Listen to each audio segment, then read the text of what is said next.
The updated Spirit Guide, RGB number 11. The Spectral Ghostbusters. Brief summary. The Spectral Ghostbusters were born from the aftermath of the Ghostbusters' legendary clash against the ancient deity Gozer. The combination of the Ghostbusters' old uniforms, the residue left behind from the battle, and energy absorbed from a leak in the Containment Unit gave rise to these malevolent doppelgangers. Primary canon. Following the huge battle with Gozer in New York, the Ghostbusters returned to their destroyed firehouse covered in ectoplasmic marshmallow. Luckily for the team, their new uniforms had been delivered. After cleaning up and getting changed, the Ghostbusters got to work restoring the firehouse and repairing the Containment Unit. Little did they know, a new threat was looming in the shadows, and it was a lot closer to home than the Ghostbusters ever could have imagined. A sinister leak in the Containment Unit had unleashed ghostly versions of the team, clad in their old uniforms. The Ghostbusters forced the Spectres out of their headquarters and soon discovered what caused them to manifest. The Spectral Ghostbusters resurfaced several days later and followed the Ghostbusters back to their headquarters. This spectral team was determined to take over and finally eliminate our heroes. With only one partially charged proton pack and their headquarters under siege, the Ghostbusters had to rely on their quick thinking and trusty friend Slimer to uncover the source of this new enemy's power before it was too late. Additional canon. RGB Magazine, Summer 1990. When the Real Ghostbusters carelessly disposed of their outdated equipment, the Spectral team seized the opportunity to take over and wreak havoc. Going on a daring bank-robbing spree, they framed the Real Ghostbusters and landed the team in jail. But our beloved heroes would not stay down for long. After proving their innocence and being released from jail, the Ghostbusters raced back to their firehouse, only to find the Spectral Ghostbusters planning to open the Containment Unit. With the fate of the city in their hands once again, the Ghostbusters must confront their spectral rivals and bust them for good. Powers. The Spectral Ghostbusters are a unique and powerful team of Class 3 spirits. They possess all the knowledge, skills, and equipment of the renowned Ghostbusters, but with the added ability to harness their own spectral energies. Unlike their counterparts, the Spectral Ghostbusters do not rely on external energy sources for their proton packs, as they are able to use their own ectoplasmic energy to fuel their streams. Despite being equipped with all of the advanced technology and gadgets of the Ghostbusters, the Spectral Ghostbusters primarily rely on their proton packs. These weapons pack a formidable punch, capable of emitting precise and concentrated blasts of energy that can effectively take down even the most formidable of foes. One of the most impressive and deadly capabilities of the Spectral Ghostbusters lies in their streams. While the Real Ghostbusters streams are primarily used to capture ghosts through the use of protons, the Spectral Ghostbusters streams have the power to outright destroy their ghostly targets and potentially kill humans. As with any extraordinary power, comes a vulnerability. The Spectral Ghostbusters streams are directly connected to their own ectoplasm, and constant use of these streams can quickly drain their energy and leave the spirits weakened. This weakness proved to be their downfall when they faced off against the Real Ghostbusters, who were able to exploit this flaw and ultimately defeat the Spectral Ghostbusters. Personality. The Spectral Ghostbusters are psychokinetic copies of the Real Ghostbusters. They appear as transparent green specters, with a ghostly mist emanating from their eyes and mouth. The Spectral team were outfitted in the Ghostbusters' original khaki uniforms, as seen in the Ghostbusters movie, still encrusted with ectoplasmic marshmallow from the deity Gozer's destroyer form. The members of the Spectral Ghostbusters possess personalities that bear a striking resemblance to their counterparts from the Real Ghostbusters team, though they seem to possess a more sinister demeanor. Initially, the Spectral Ghostbusters held the belief that they were the true Ghostbusters and the Real team were the imposters. However, once they realized they were ectoplasmic manifestations and not the Real Ghostbusters, their intentions shifted toward seeking some kind of twisted revenge. The Spectral Ghostbusters seemed solely devoted to fulfilling their mission of replacing the Real Ghostbusters. However, as they were copies of the Real Ghostbusters, their drive seemed to waver when faced with a choice between the Ghostbusters and actual ghosts. This was evident when they immediately commenced shooting at Slimer upon first sighting him, neglecting the defenseless Ghostbusters taking cover directly in front of them. Trivia. On page 6 of Ghostbusters, Volume 1, Issue 7, the box of contaminated jumpsuits makes a non-canon cameo on a desk in the paranormal lab. On page 6 of Ghostbusters Volume 1, Issue 13, the box of jumpsuits makes a non-canon cameo in the firehouse. On page 4 of Ghostbusters Volume 2, Issue 14, the box of jumpsuits makes a non-canon cameo behind Egon. On page 20 of Ghostbusters Volume 2, Issue 17, the box of contaminated jumpsuits makes a non-canon cameo on top of the footlockers.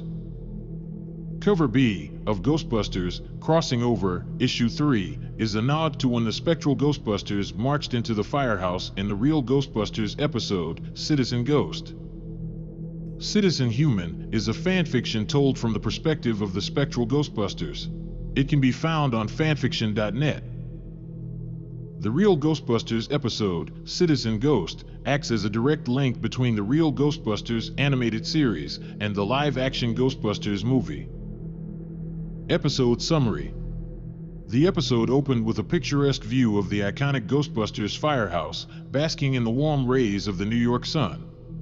A bright yellow taxi pulled up outside the firehouse, and a woman in a crisp blue suit emerged from the vehicle. She strode confidently through the front doors of the Ghostbusters headquarters and called out to see if anyone was home. As she explored the ground floor, a voice echoed from the back. Like a meerkat, Janine popped up and beckoned the woman over.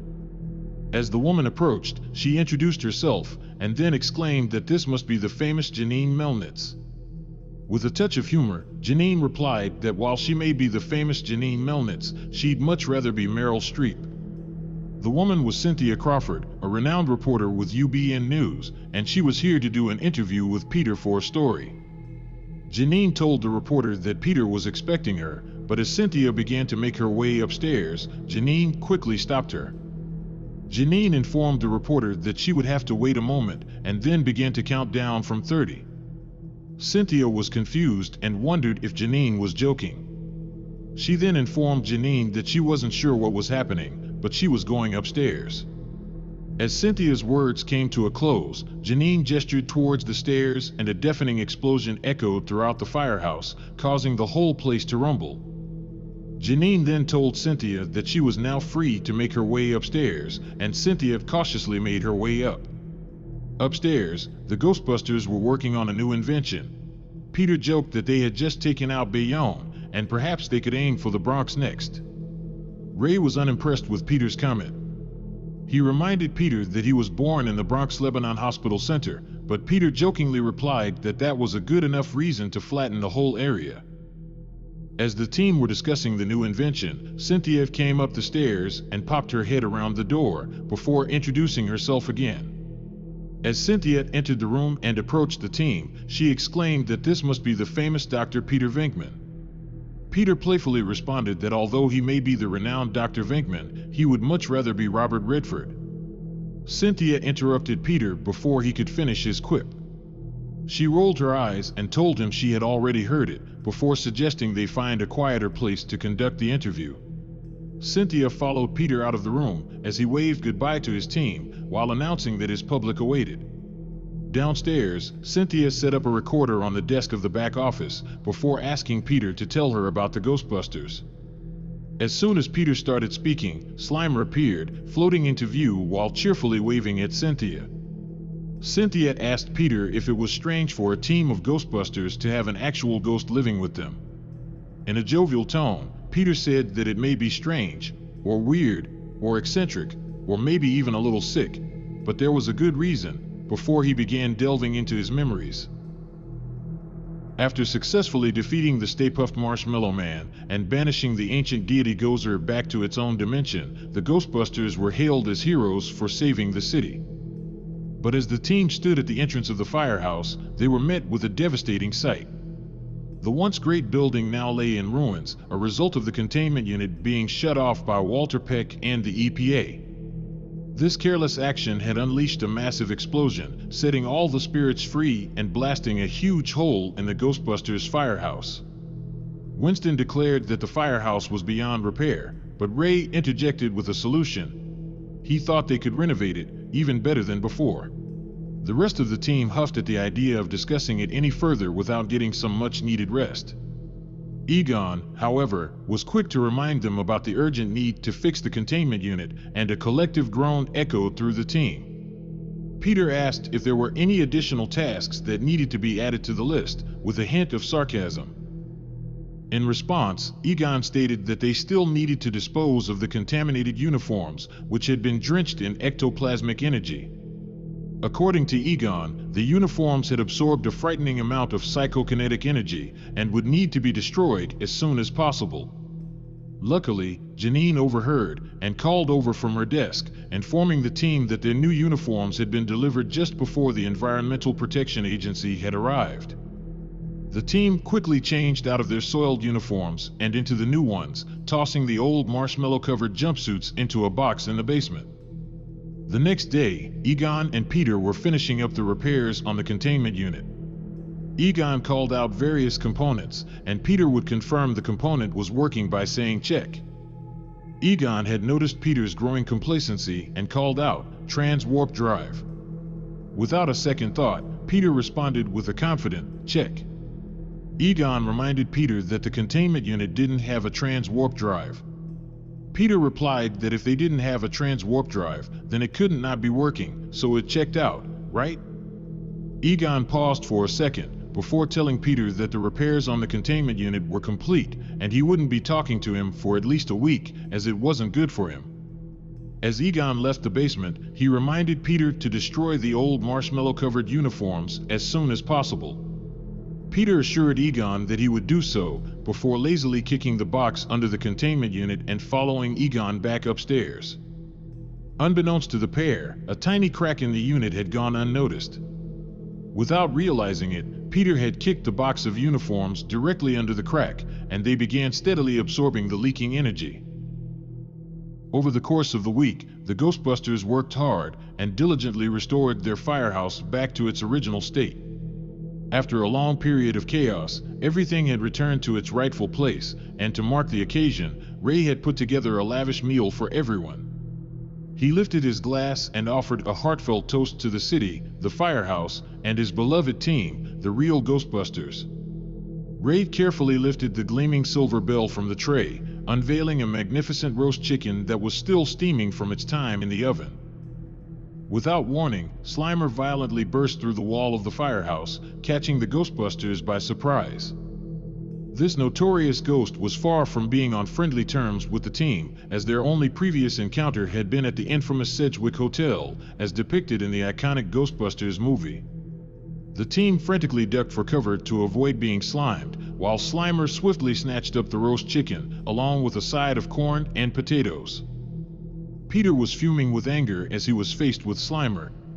He exclaimed that it was the same little spud that had slimed him at the Sedgwick, and instructed his team to get him. Slimer soared through the firehouse and burst through the station doors, leaving a trail of slime behind him.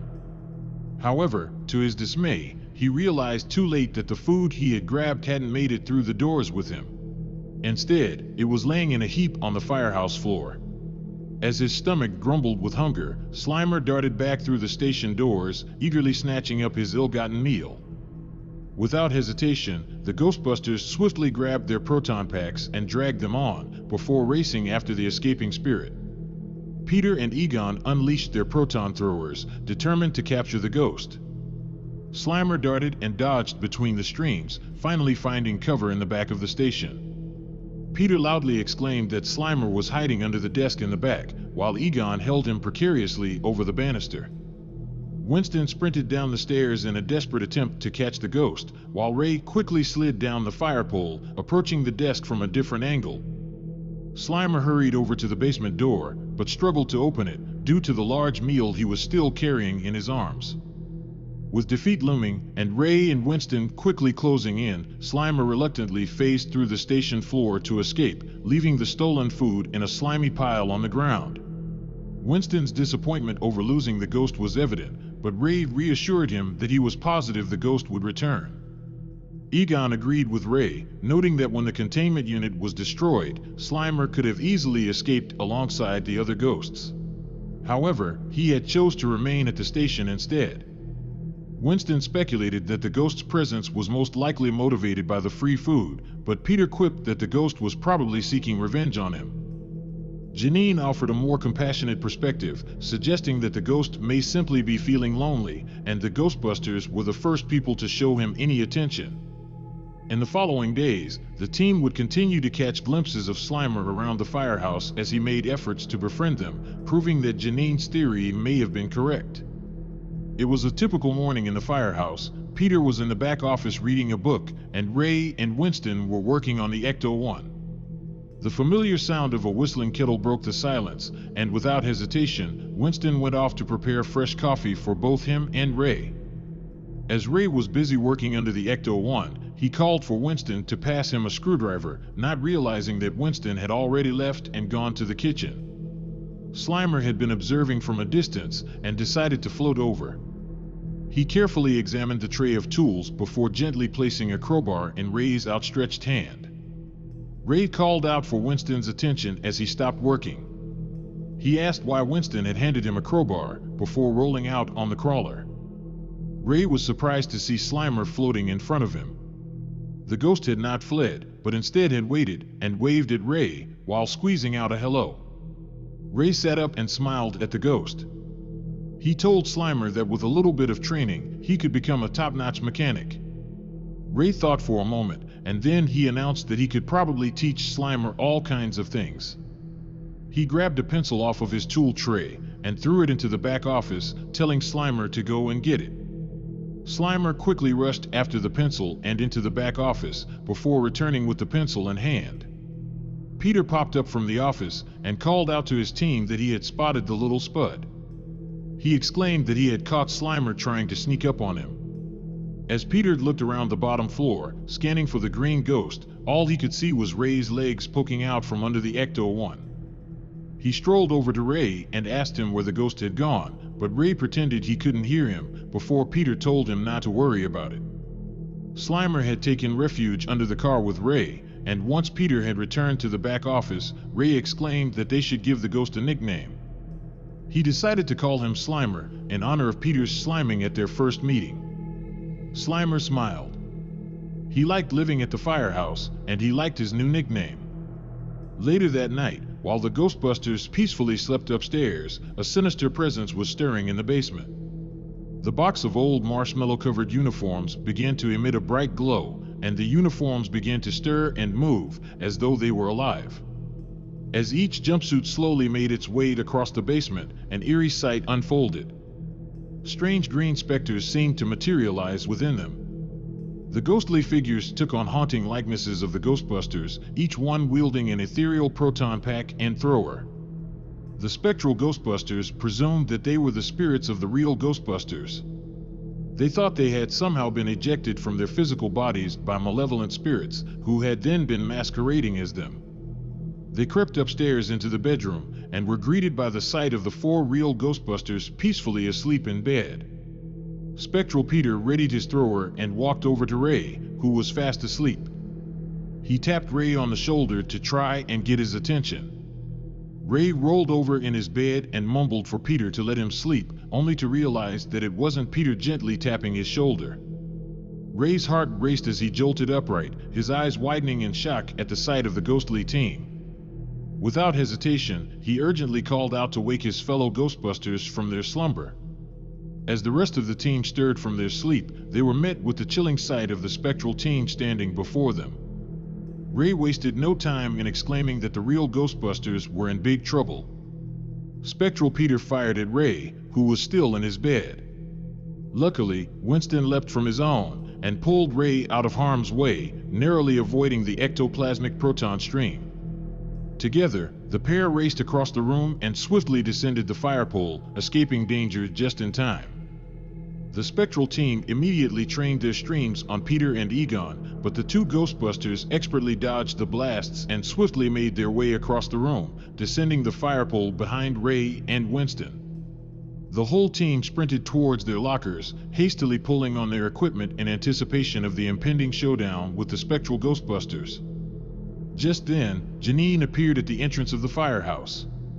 She had just returned from the store, her arms filled with snacks, ready for her night shift manning the phone line. Spectral Egon's weapon was trained on Janine through the firepole hole, and with precision, he unleashed his attack.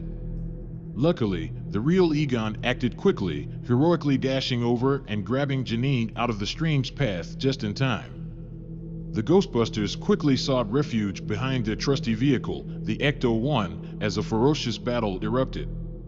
Each ecto-stream was answered with a well-aimed proton stream, blasting holes in the newly refurbished firehouse.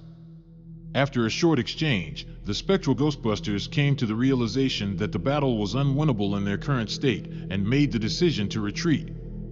The Real Ghostbusters sprinted up the stairs, but it was already too late. The elusive Spectral Ghostbusters had vanished into thin air.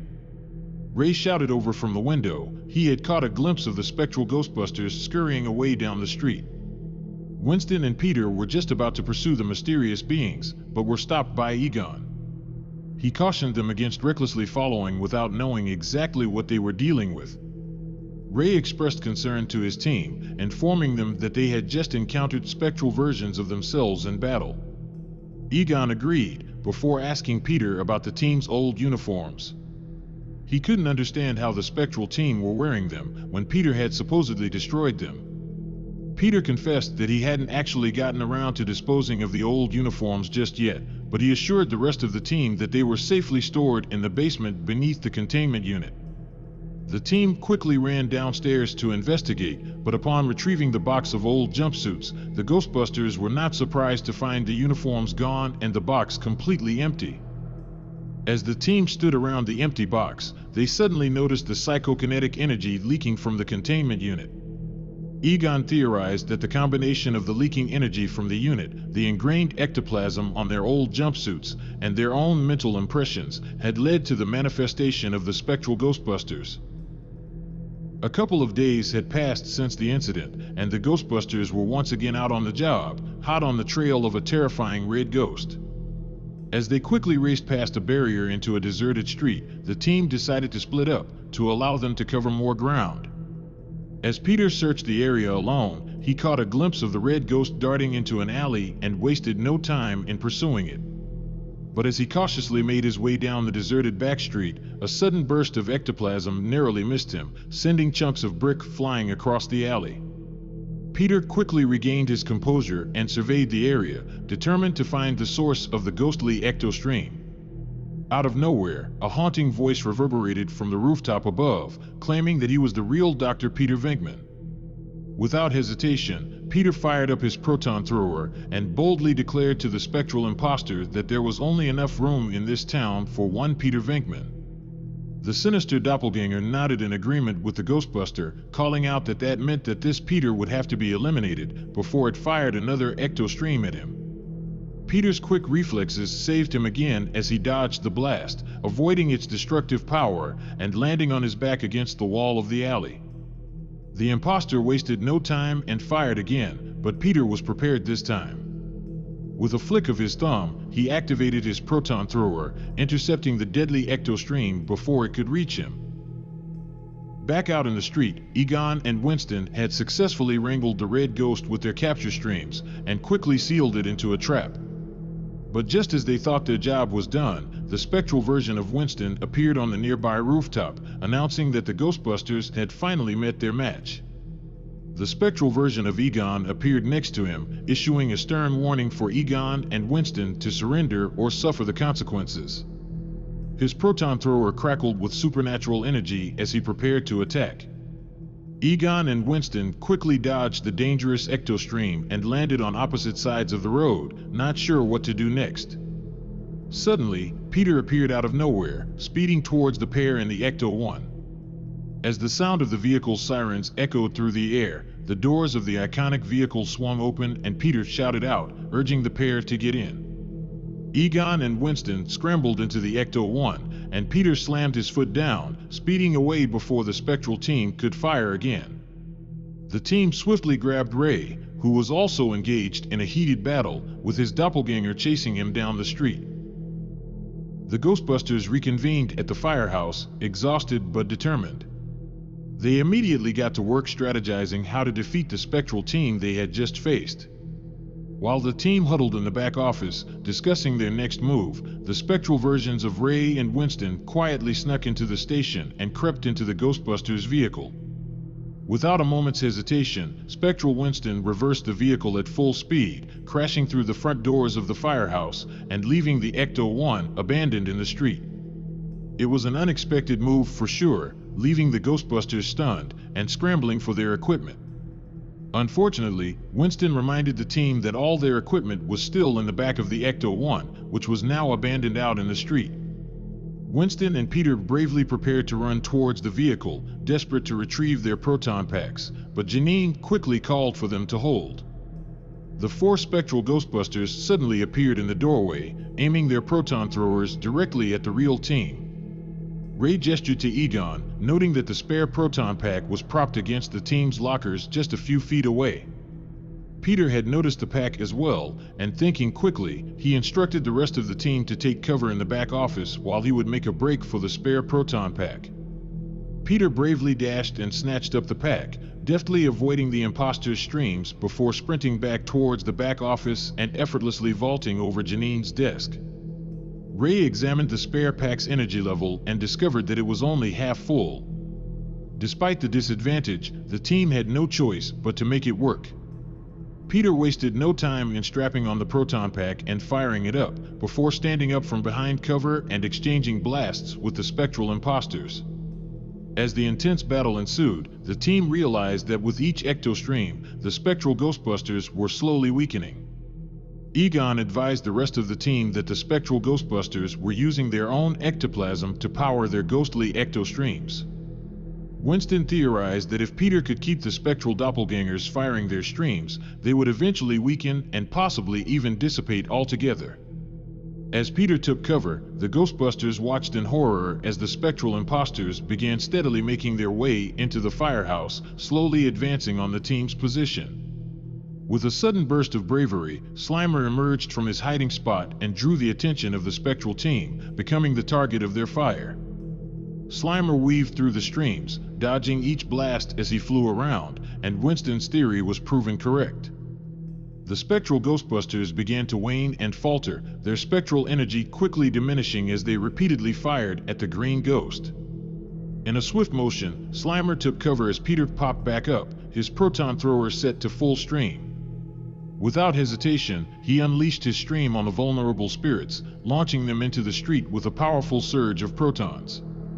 The Ghostbusters sprang into action and hurriedly ran outside before hopping into the Ecto-1, making sure to grab all their necessary equipment. The spectral Ghostbusters struggled to get to their feet as the real Ghostbusters fired up their proton packs. With precision and determination, the Ghostbusters unleashed their proton streams on the imposters, dragging the weakened spirits out of the old jumpsuits. As the Ghostbusters' old uniforms fell to the ground empty, Winston swiftly threw down his trap, and the team finally managed to contain the spectral Ghostbusters. With the ghostly doppelgangers trapped, the team let out a collective sigh of relief and allowed themselves to finally relax. Slimer was so happy that he flew over to Peter and threw his arms around him, giving him a huge hug. Ray took the opportunity to ask Peter if he could find it in his heart to forgive Slimer and allow him to join their group. Grateful for Slimer's aid in defeating the imposters, Peter agreed to let him be a part of the team on the condition that he refrained from sliming him again. Slimer danced around in the air of the back office while Peter wrapped up his story, telling Cynthia that, as the saying goes, the rest was history. With her recorder neatly packed away, Cynthia expressed her gratitude to Peter and confidently told him that she knew exactly how to spin the story. In turn, Peter graciously thanked Cynthia and reassured her that his door would always be open to the press. Later that evening, the whole team gathered around the TV with eager anticipation, ready to watch Cynthia's retelling of Peter's story. As she began, Cynthia promised to tell her viewers about the Ghostbusters' most important member and to reveal the hidden secrets of the Ghostbusters' origins. As she read off the various qualities required to be a top-rate Ghostbuster, Peter couldn't help but smile, thinking he was about to be recognized for his exceptional work as a paranormal investigator. With an air of mystery, Cynthia continued her introduction before finally revealing that her story was about Slimer, or as she described him, the most underappreciated Ghostbuster. Peter was not impressed, but he was happy to see the little spud get some recognition at last, and he even playfully tossed Slimer some popcorn as the story began. And so, the city was once again safe, at least for now.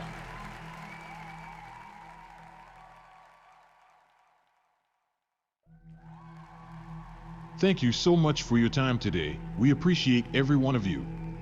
Please like and subscribe, and get notified whenever we upload new content. And once again, thank you all. Till next time.